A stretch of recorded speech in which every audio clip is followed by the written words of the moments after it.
ಅನ್ನುವಂಥ ಒಂದು ದೇಶದ ಕಥೆ ಆಯಿತು. ಹಾಗಾಗಿ ಈ ಟಾಪ್ 5 ದೇಶದ ಲೆಕ್ಕಾಚಾರವನ್ನು ನಿಮ್ಮ ಮುಂದೆ ಇಟ್ಟಿದ್ದೀವಿ ನಾವು. ಈ ವೈರಸ್ನ ಪ್ರಮಾಣ ಮುಂಬರುವ ದಿವಸದಲ್ಲೂ ಕೂಡ ಸುನಾಮಿಯ ಹಾಗೆ ನಮ್ಮ ರಾಜ್ಯದಲ್ಲೂ ಕೂಡ ಕೈ ಮೀರುವ ಹಂತಕ್ಕೆ ಬಂದು ಬಿಡುತ್ತೆ ಅಂತ ಈಗಾಗಲೇ ಎಲ್ಲರೂ ಮಾತಾಡ್ತಿದ್ದಾರೆ. ಸ್ಟಡೀಸ್ ಕೂಡ ಅದೇ ಹೇಳ್ತಾ ಇದೆ. ಹಾಗಾದರೆ ಮುಂದೇನಾಗುತ್ತೆ ನಮ್ಮ ರಾಜ್ಯದ ಕಥೆ ಏನೋ ಒಂದು ತುಂಬ ನೀಟಾಗಿ ನಾವು ಅನಲೈಸ್ ಮಾಡಿ ಅದನ್ನು ನಿಮ್ಮ ಮುಂದೆ ಎಕ್ಸ್ಪ್ಲೇನ್ ಮಾಡುವಂಥ ಒಂದು ಅದ್ಭುತವಾದಂಥ ಕೆಲಸ ಮಾಡ್ತಿದ್ದೀವಿ. ಮಿಸ್ ಮಾಡದೆ ನೀವು ನೋಡಲೇಬೇಕಾದಂಥ ಸ್ಟೋರಿ ಮತ್ತು ಡೇಟಾ. ಬ್ರೇಕ್ ಆದಮೇಲೆ ಈ ಕ್ಷಣ ಬರ್ತಿರುವಂಥ ಕೊರೋನಾ ಬ್ರೇಕಿಂಗ್ ನ್ಯೂಸ್. ದೇಶದಲ್ಲಿ ಕೊರೋನಾ ವೈರಸ್ನ ಮಹಾ ಸುನಾಮಿ ಯಾವ ಹಂತಕ್ಕೆ ಹೋಗ್ತಾ ಇದೆ ಅಂತ ನೋಡೋಣ.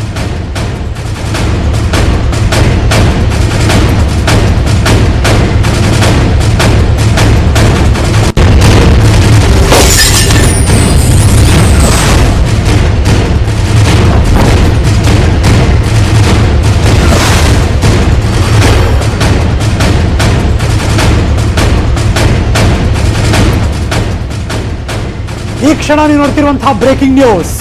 ಕರ್ನಾಟಕದ ಮಟ್ಟಿಗೆ ಈ ಕೊರೋನಾ ಅನ್ನುವಂತಹ ಸೈತಾನ್ ಯಾವ ಮಟ್ಟದಲ್ಲಿ ಕಾಡ್ತಾ ಇದೆ. ಕಣ್ಣಿಗೆ ಕಾಣದ ವೈರಸ್ನ ಮಹಾ ಸುನಾಮಿ ಜನಗಳನ್ನ ದೊಡ್ಡ ಮಟ್ಟದಲ್ಲಿ ಕಾಡು ಬಿಸಾಕ್ಬಿಡ್ತಾ ಇದೆ. ಲಾಕ್ಡೌನ್ ಇಲ್ಲ, ಇನ್ನೊಂದು ಕಡೆ ಅದಕ್ಕೆ ಲಸಿಕೆ ಸಿಗ್ತಿಲ್ಲ. ಹಾಗಾದ್ರೆ ಮುಂದೇನು ಸ್ವಾಮಿ, ಮುಂದೇನಾಗೋಗುತ್ತೆ? ಸಮುದಾಯಕ್ಕೆ ಈ ಸೋಂಕು ಹಬ್ಬಿ ಬಿಡ್ತು ಅಂತ ಈಗಾಗಲೇ ದೊಡ್ಡ ಮಟ್ಟದಲ್ಲಿ ಆಗೋಗಿದೆ. ಅಂದರೆ ಆ ದೊಡ್ಡ ಮಟ್ಟದ ಹಬ್ಬುವಿಕೆ ಆತಂಕ ಇದೆಯಲ್ಲ, ಅದು ಮತ್ತೆ ಮತ್ತೆ ನಮ್ಮನ್ನೆಲ್ಲ ಕಾಡ್ತಾ ಇದೆ. ಹರ್ಡ್ ಇಮ್ಯುನಿಟಿ ಅನ್ನುವ ಪದವನ್ನು ತುಂಬ ಜನ ಟೆಕ್ನಿಕಲಿ ಮಾತಾಡ್ತಿದ್ದಾರೆ, ನಿಜ. ಅಂದರೆ ನಮ್ಮಲ್ಲೇ ಸಮುದಾಯದಲ್ಲಿ ನಮ್ಮ ಶಕ್ತಿಯನ್ನು ವೃದ್ಧಿಸುವಂತಹ ಗುಣ ಇದೆಯಲ್ಲ, ಅಂದರೆ ಪ್ರತಿರೋಧಕ ಶಕ್ತಿ, ಅದ್ರ ಬಗ್ಗೆ ಎಲ್ಲರೂ ಕೂಡ ಮಾತಾಡ್ತಿದ್ದಾರೆ. ಅದು ಯಾವಾಗ ಬರುತ್ತೆ? ಹಾಗಿದ್ರೆ ಅದಕ್ಕೂ ಕೂಡ ಆ ಕ್ವಶನ್ಗೂ ಆನ್ಸರ್ ಕೂಡ ಇದೆ. ಈ ಕ್ಷಣ ನೀವು ನೋಡ್ತಿರುವಂತಹ ಬ್ರೇಕಿಂಗ್ ನ್ಯೂಸ್. ಹರ್ಡ್ ಇಮ್ಯುನಿಟಿ ಬಗ್ಗೆ ದೊಡ್ಡ ಮಟ್ಟದಲ್ಲಿ ಚರ್ಚೆ ನಡೀತಿದೆ. ರಾಜ್ಯದಲ್ಲಿ ಸೋಂಕಿನ ಬೆಳವಣಿಗೆಯ ದರ ಇದೀಗ 4.5. ಅಂದರೆ ಪ್ರತಿ 10 ಲಕ್ಷ ಮಂದಿಗೆ 115 ಮಂದಿಗೆ ಸೋಂಕು ಗ್ಯಾರಂಟಿ ತಗಲುತ್ತೆ. ಅಂದರೆ ಇಮ್ಯಾಜಿನ್ ಮಾಡ್ಕೊಳ್ಳಿ, 6.5 ಕೋಟಿ ಕನ್ನಡಿಗರು ಕರ್ನಾಟಕದಲ್ಲಿ ಮಾತಾಡ್ತೀವಲ್ಲ, ಅವಾಗ ಎಷ್ಟು ಜನ ಆಗ್ತಾರೆ, ಎಷ್ಟು ಸಂಖ್ಯೆಯಲ್ಲಿ ಸೋಂಕಿತರಾಗ್ತಾರೆ? Breaking news. ನಂತರ ಜೊತೆಗೆ ಹರ್ಡ್ ಇಮ್ಯುನಿಟಿನೂ ಕೂಡ, ಅಂದ್ರೆ ರೋಗ ನಿರೋಧಕ ಶಕ್ತಿ ಕೂಡ ಕಮ್ಯುನಿಟಿಲಿ ಡೆವಲಪ್ ಆಗುತ್ತೆ. ಈ ಬೆಳವಣಿಗೆ ಒಂದ್ ಕಡೆ ಸ್ಪ್ರೆಡ್ ಆಗ್ತಾ ಇದೆ, ಇನ್ನೊಂದು ಕಡೆ ಕಮ್ಯುನಿಟಿ ಇಮ್ಯುನಿಟಿನೂ ಬರ್ಲಿಕ್ಕೆ ಶುರುವಾಗಿದೆ.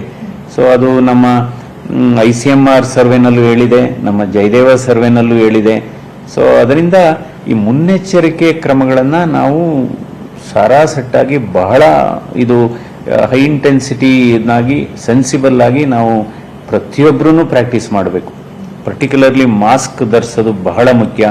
ಡಿಸ್ಟೆನ್ಸ್ ನಾವು 3 ಅಡಿ ಅಂತಿದ್ವಿ, ಬಹುಶಃ 6 ಅಡಿಗೆ ಹೋಗ್ಬೇಕಾಗಿದೆ ಈಗ. ಸೊ ನಂತರ ಥರ್ಮಲ್ ಸ್ಕ್ಯಾನ್ ಅಲ್ಲಿ ಟೆಂಪರೇಚರ್ ಚೆಕ್ ಮಾಡ್ಕೋತಾ ಇರಬೇಕು.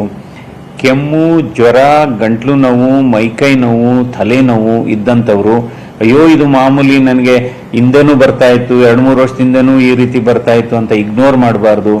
ಈ ಸಂದರ್ಭದಲ್ಲಿ ಅವರು ಮೆಡಿಕಲ್ ಚೆಕಪ್ ಮಾಡಿಸ್ಕೊಂಡು COVID-19 ಸ್ವ್ಯಾಬ್ ಟೆಸ್ಟ್ ಮಾಡಿಸ್ಕೊಳ್ಳೋದು ಬಹಳ ಅವಶ್ಯಕತೆ ಇದೆ. ಇದು ಕೋವಿಡ್ನ ಟಾಸ್ಕ್ ಫೋರ್ಸ್ನ ಸದಸ್ಯರಾಗಿರುವಂತಹ ಡಾಕ್ಟರ್ ಮಂಜುನಾಥ್ ಅವರ ಹೇಳಿಕೆ. ಎಲ್ಲವನ್ನು ಕೂಡ ಅನಲೈಸ್ ಮಾಡಿ ನ್ಯೂಸ್ 18 ಕನ್ನಡಕ್ಕೆ ಒಂದು ಸ್ಪೆಷಲ್ ಎಕ್ಸ್ಕ್ಲೂಸಿವ್ ಇಂಟರ್ವ್ಯೂ ಕೂಡ ಕೊಟ್ಟರು, ಸ್ಪೆಷಲ್ ಮಾತುಗಳನ್ನು ಕೂಡ ಆಡಿದ್ದಾರೆ. ಅಂದ್ರೆ ಅರ್ಥ ಮುಂದೇನು ಅನ್ನೋ ಪ್ರಶ್ನೆ ಇದೆಯಲ್ಲ, ಸೋಂಕು ಮತ್ತು ಸವಾಲು ಅನ್ಲಾಕ್ ಆಯ್ತು, ನಿಜ. ಈ ಸೋಂಕು ದ್ವಿಗುಣ ಆಗ್ತಾ ಇದೆ. ಸಮುದಾಯಕ್ಕೆ ಈ ಮಹಾಮಾರಿ ದೊಡ್ಡ ಮಟ್ಟದಲ್ಲಿ ಲಗ್ಗೆ ಇಡ್ತಾ ಇದೆ. ಹರ್ಡ್ ಇಮ್ಯುನಿಟಿ ಬಗ್ಗೆ ಡಾಕ್ಟರ್ ಮಾತಾಡ್ತಾ ಇದ್ರು. ಹರ್ಡ್ ಇಮ್ಯುನಿಟಿ ಒಂದೇ ಈ ಕ್ಷಣಕ್ಕೆ ಸದ್ಯದಲ್ಲಿರುವಂಥ ಆಯ್ಕೆನಾ ಅನ್ನೋದು ಕೂಡ ನಮ್ಮ ದೊಡ್ಡ ಕ್ವಶನ್ ಮಾರ್ಕ್. ಸಮುದಾಯದಲ್ಲಿ ಪ್ರತಿರೋಧ ಶಕ್ತಿ ಬೆಳೀಲೇಬೇಕು, ವೃದ್ಧಿ ಆಗಲೇಬೇಕು, ವೃದ್ಧಿ ಮಾಡಿಕೊಳ್ಳಲೇಬೇಕು.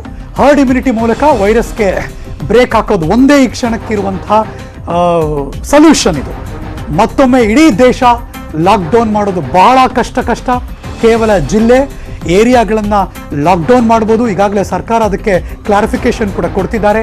ಕೋವಿಡ್ ಆಸ್ಪತ್ರೆಗಳು ಫುಲ್ ಆಗ್ತಾ ಇದೆ. ಅಂದರೆ ಸರ್ಕಾರಿ ಆಸ್ಪತ್ರೆಗಳು, ಅದು ಬೆಂಗಳೂರಿನ ವಿಕ್ಟೋರಿಯಾ ಆಗಿರಲಿ, ಬೋರಿಂಗ್ ಆಗಿರಲಿ, ರಾಜೀವ್ ಗಾಂಧಿ ಆಸ್ಪತ್ರೆ ಆಗಿರಲಿ.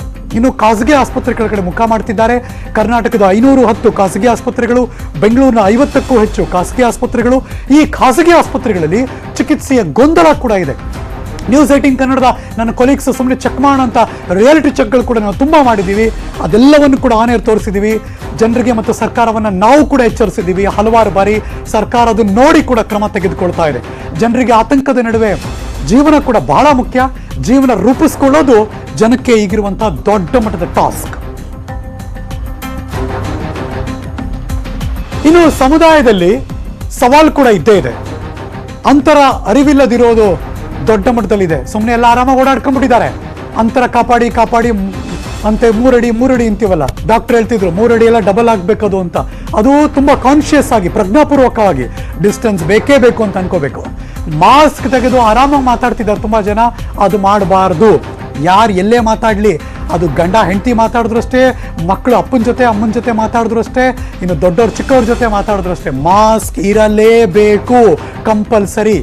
ಸ್ಯಾನಿಟೈಸರ್ ಮಹತ್ವ ತುಂಬಾ ಜನಕ್ಕೆ ಇದೇನು ಸುಮ್ಮನೆ ಹೇಳ್ತಾರೆ ಅಂತಿರುತ್ತೆ. No, it is not. ನಾವೇನೋ ಮುಟ್ತಿರ್ತೀವಿ, ಆ ಮುಟ್ಟಿದ ಕೈಯಲ್ಲಿ ಬಾಯೋ ಕೈಯೋ ಮೂಗೋ ಮುಟ್ಬಿಡ್ತೀವಿ, ಮಕ್ಕಳನ್ನ ಎತ್ಕೊಂಡ್ಬಿಡ್ತೀವಿ, ನಮ್ಮ ಮನೇಲಿದ್ದೀವಿ ಬಿಡು ಏನು ತೊಂದರೆ ಅಂತ ಅನ್ಕೊಂಡ್ಬಿಡ್ತೀವಿ. ಪ್ಲೀಸ್ ಅದನ್ನ ಗ್ರಾಂಟೆಡ್ ಆಗಿ ತೆಗೆದುಕೊಳ್ಳಬೇಡಿ. ಸ್ಯಾನಿಟೈಸರ್ನ ಮಹತ್ವವನ್ನು ತಿಳ್ಕೊಳ್ಳಿ. ಅದನ್ನ ಗೊತ್ತಿದ್ದು ಗೊತ್ತಿಲ್ಲದಿರೋ ಹಾಗೆ ಹ್ಯಾಬಿಟ್ ಆಗಬೇಕದು. ಸೊ ಹಾಗಾಗಿ ಅದನ್ನ ಮತ್ತೆ ಅವಾಗ ಮಾಡುವಂಥ ಕೆಲಸವನ್ನ ನೀವು ಮಾಡಲೇಬೇಕು. ನಿರ್ಲಕ್ಷ್ಯ ಮಾಡಬೇಡಿ. ನಿರ್ಲಕ್ಷ್ಯ ಮಾಡ್ತಿರೋದು ಬಹಳ ಕಷ್ಟ ಆಗ್ತಾ ಇದೆ. ಸಮುದಾಯಕ್ಕಿರುವಂಥ ಸವಾಲಿದು. ಆಸ್ಪತ್ರೆಗಳಿಗೆ ಭೇಟಿ ಕೊಡೋದಕ್ಕೆ ಅಲಕ್ಷ್ಯ ಮಾಡ್ತಿದ್ದಾರೆ ಅಥವಾ ಭಯ ಪಡ್ತಿದ್ದಾರೆ. ಇವಾಗ ಹಂಗೆ ಮಾಡಬೇಡಿ. ಒಂದು ಸ್ವಲ್ಪ ನಿಮಗೆ ಅನ್ಈಸಿನೆಸ್ ಕಾಡ್ತಾ ಇದೆಯೇನೋ, ಗೊತ್ತಾಗ್ತಿಲ್ವಲ್ಲ ಅಂತ ಅನ್ಸಿದ್ರೆ ತಕ್ಷಣ 1 ಸೆಕೆಂಡ್ ಕೂಡ ಯೋಚನೆ ಮಾಡಬೇಡಿ. ಇಮಿಡಿಯೇಟ್ ಆಗಿ ಕನ್ಸಲ್ಟ್ ಮಾಡಿ, ಆಸ್ಪತ್ರೆಗೆ ಇಮಿಡಿಯೇಟ್ ಹತ್ತಿರಕ್ಕೆ ಹೋಗಿ ಒಂದ್ಸರಿ ಟೆಸ್ಟ್ ಮಾಡಿಸ್ಕೊಂಬಿಡಿ. ಏನು ಗಂಟೋಗಲ್ಲ. ಒಂದು ಸ್ವಲ್ಪ ನಿಮಗೂ ಸಮಾಧಾನ, ನಿಮ್ಮ ಮನೇಲಿರೋರ್ಗೂ ಸಮಾಧಾನ. ಸುಮ್ಮನೆ ಒಳಗಡೆ ಇದ್ರೆ ಕೊರಿತಾ ಇರುತ್ತೆ, ಯಾಕೆ ಬೇಕದು? ಸೊ ಹಾಗಾಗಿ ಈ ಅಲಕ್ಷ್ಯ ಭಯವನ್ನ ಮಾಡಬೇಡಿ. ಅನಗತ್ಯವಾಗಿ ಗುಂಪುಗೂಡ್ತಿರೋದು ಬಹಳ ಕಷ್ಟ ಆಗುತ್ತೆ. ಜನಸಂದಣಿ ಜಾಗಗಳಿಗೆ ನಿರಂತರವಾಗಿ ಭೇಟಿ ಕೊಡಬೇಡಿ. ಆ ಕೊಡ್ತಿರೋದೇ ಬಹಳ ಕಷ್ಟ. ಇದು ತುಂಬಾ ದೊಡ್ಡ ಮಟ್ಟದಲ್ಲಿ ಕಾಡ್ತಿರುವಂತಹ ವಿಷಯ ಸಮುದಾಯದಲ್ಲಿ. ಅದೇ ದೊಡ್ಡ ಸವಾಲು. ಇನ್ನು ಸಿಟಿಯಿಂದ ಹಳ್ಳಿಗೆ, ಹಳ್ಳಿಯಿಂದ ಸಿಟಿಗೆ ಹೋಗಿ ಬರೋದು, ಆ ಕೆಲಸ ಮಾಡಬೇಡಿ. ಸಪೋಸ್ ಅನ್ಅವಾಯ್ಡಬಲ್ ಸರ್ಕಮ್ಸ್ಟೆನ್ಸಸ್ ಇದ್ರೆ ಬೇರೆ ಟೈಮಲ್ಲಿ ಯಾವುದನ್ನು ಕೂಡ ಮಾಡಬೇಡಿ. ಅದೆಲ್ಲವನ್ನು ಕೂಡ ಪಾಯಿಂಟ್ ಔಟ್ ಮಾಡಿ ನ್ಯೂಸ್ 18 ಕನ್ನಡದಲ್ಲಿ ನಿಮಗೆ ತೋರಿಸುವಂಥ ಕೆಲಸ ಮಾಡ್ತಿದ್ದೀವಿ. ನೀವು ಅನ್ಕೋತಿರ್ಬೋದು ನ್ಯೂಸ್ 18 ಕನ್ನಡ ನೋಡ್ಬೇಕಾರೆ ಇದು ನಮಗೆ ಗೊತ್ತಲ್ವಾ ಅಂತ. ನಿಮಗೆ ಗೊತ್ತಿರುತ್ತೆ ನಿಜ, ಆದ್ರೆ ಎಷ್ಟೋ ಸರಿ ಗೊತ್ತಿದ್ದು ನಾವು ಮಾಡುವಂಥ ತಪ್ಪುಗಳಿರುತ್ತೆ. ಹಾಗಾಗಿ ನಿಮಗೆ ಗಮನಕ್ಕೆ ಕೊಡ್ತಾ ಇದ್ದೀವಿ. ಈ ಎಲ್ಲದ್ರ ಬಗ್ಗೆ ಮತ್ತೆ